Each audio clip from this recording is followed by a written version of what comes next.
Salam Guru Penggerak. Perkenalkan, saya Citra Andriani dari SDN Mentikan 1, Kota Mojokerto, calon guru penggerak angkatan 11 tahun 2024. Pada kesempatan kali ini, saya akan menyampaikan koneksi antar materi dari modul 2.3 tentang coaching untuk supervisi akademik.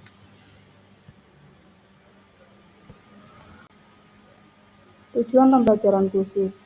Calon guru penggerak menyimpulkan dan menjelaskan keterkaitan materi yang diperoleh dan membuat refleksi berdasarkan pemahaman yang dibangun selama modul 2 dalam berbagai media.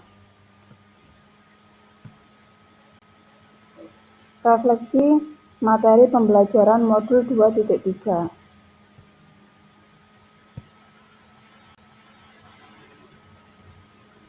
Coaching adalah sebuah proses kolaborasi yang berfokus pada solusi, berorientasi pada hasil, dan sistematis, di mana coach memfasilitasi meningkatkan atas performa kerja, pengalaman hidup, pembelajaran diri, dan pertumbuhan pribadi dari coach.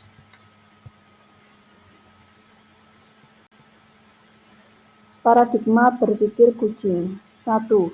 Mampu melihat peluang baru dan masa depan. 2. Fokus pada coach yang akan dikembangkan. 3. Memiliki kesadaran diri yang kuat, bersikap terbuka, dan ingin tahu. Prinsip coaching. 1. Memaksimalkan potensi. Untuk memaksimalkan potensi dan pemberdayaan rekan sejawat, percakapan perlu diakhiri dengan suatu rencana tindak lanjut yang diputuskan oleh coach sendiri. 2. Kemitraan.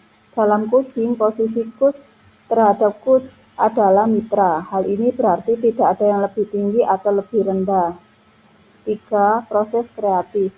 Proses kreatif dilakukan melalui percakapan dua arah yang memotivasi coach berpikir, memetakan, dan mengambil keputusan sesuai yang diharapkan. Coaching dalam proses pendidikan.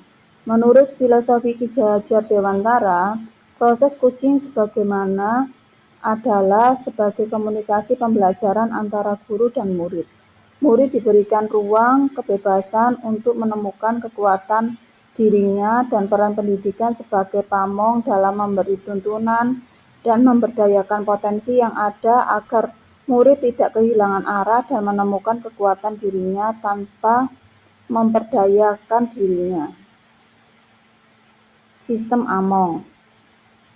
Dengan semboyannya, ing ngarsa sungtolodo, ing madya bangun karso, tuturi handayani, menjadi semangat yang menguatkan keterampilan komunikasi guru dan murid. Dengan menggunakan pendekatan coaching, tuturi handayani menjadi kekuatan dalam pendekatan proses coaching dengan memberdayakan semua kekuatan diri pada murid. Kompetensi inti coaching. 1. Mengajukan pertanyaan berbobot. Pertanyaan yang diajukan dapat menggugah seseorang untuk menstimulus pemikiran coach untuk memunculkan hal-hal baru dan mengungkapkan emosi. 2. Mendengarkan aktif. Seorang coach yang baik akan mendengarkan lebih banyak dan sedikit berbicara karena fokus pusat komunikasi adalah pada diri coach, yaitu mitra berbicara. 2. Kehadiran penuh atau presence. Kemampuan untuk bisa hadir utuh sebagai coach sehingga pikiran dan hati selaras saat melakukan percakapan dengan coach. Percakapan berbasis coaching dengan alur Tirta. T. Tujuan. Coach perlu mengetahui tujuan yang ingin dicapai coach agar coaching yang dilakukan dapat berjalan lancar. I. Identifikasi. Proses menggali semua hal yang terjadi pada diri coach. R. Rencana aksi. Coach membantu coach dalam memilih dan memilah hasil pemikiran selama sesi yang nantinya akan dijadikan sebuah rencana aksi. Tanggung jawab, komitmen coach dalam membuat sebuah rencana aksi dan menjalankannya. Supervisi akademik dengan paradigma berpikir kucing. 1. Siklus dalam supervisi klinis pada umumnya meliputi 3 tahap, yakni pra-observasi, observasi, dan pasca-observasi.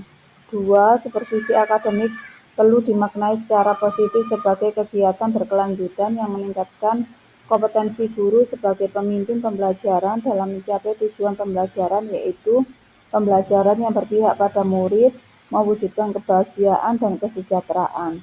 3. Beberapa prinsip supervisi akademik dengan paradigma berpikir kucing meliputi kemitraan, konstruktif, terencana, reflektif, objektif, berkesinambungan, dan komprehensif.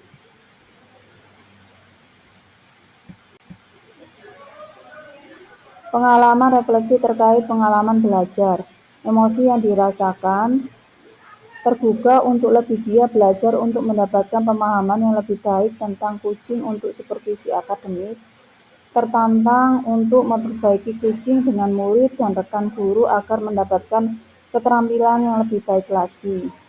Yang sudah baik dan perlu diperbaiki yaitu mendapatkan pemahaman materi kucing dan sudah mempraktekkannya.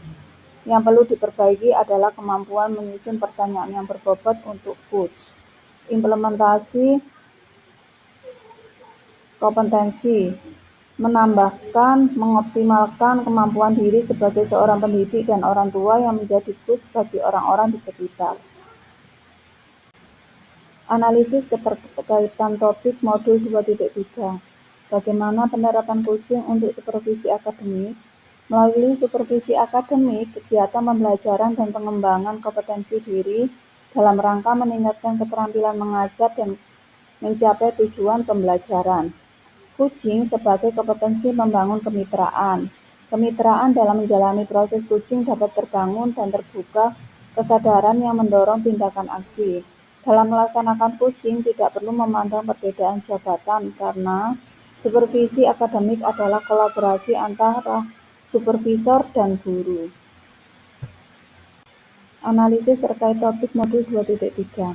Apa tantangan implementasi kucing di sekolah? Seringkali supervisi akademik dipandang sebagai proses yang bersifat satu arah, apalagi jika supervisi akademik ini terjadi 1 tahun sekali supervisi, sehingga menjadi sebuah tagihan atau kewajiban dari para pemimpin sekolah dalam tanggung jawabnya melakukan evaluasi terhadap guru. Bagaimana alternatif solusi untuk tantangan yang ada? Pada proses kucing, tugas coach adalah mengajukan pertanyaan berbobot untuk merangsang ide, gagasan baru dari coach. Pendengar yang baik tidak mendominasi pembicaraan dan bertugas menguatkan coach dalam berkomitmen menerapkan ide atau gagasannya. Koneksi antar materi. Dari 2.1 pembelajaran berdiferensiasi, modul 2.2 pembelajaran sosial emosional, dan 2.3 coaching untuk supervisi akademik. Dalam pembelajaran berdiferensiasi diadakan pemetaan dengan 3 cara, yaitu minat siswa, kebutuhan belajar siswa, dan profil belajar siswa. Pemetaan ini digunakan sebagai dasar coach dalam proses coaching sehingga murid mampu mengoptimalkan potensi yang ada pada dirinya. Pembelajaran sosial emosional, ada beberapa hal yang harus dipahami dalam kompetensi sosial emosional, yaitu kesadaran diri, manajemen diri, kesadaran sosial, keterampilan berelasi, dan pengambilan keputusan yang bertanggung jawab. KSE digunakan guru sebagai coach dalam melakukan coaching terhadap coach agar terjadi pengendalian diri untuk coach dan untuk coach dapat menimbulkan rasa empati, rasa sosialisasi, serta mengambil keputusan yang tepat. Peran sebagai seorang coach di sekolah dan keterkaitan dengan materi sebelumnya di paket modul 2, yaitu pembelajaran berdiferensiasi dan pembelajaran sosial emosional. Di dalam kompetensi kucing dan Tirta sebagai alur percakapan kucing yang mewajibkan kita sebagai coach untuk dapat melakukan kehadiran penuh melalui kegiatan stroke dan mindfulness yang sudah kita pelajari di modul 2.2 pembelajaran sosial dan emosional. Salah satu prinsip kucing adalah memaksimalkan potensi dan memberdayakan rekan sejawat. Percakapan yang diakhiri dengan rencana tindak lanjut yang diputuskan oleh Coach sendiri. Terima kasih Bapak Ibu sudah menyaksikan video tentang koneksi antar materi dari modul 2.3 Coaching untuk supervisi akademik. Semoga bermanfaat.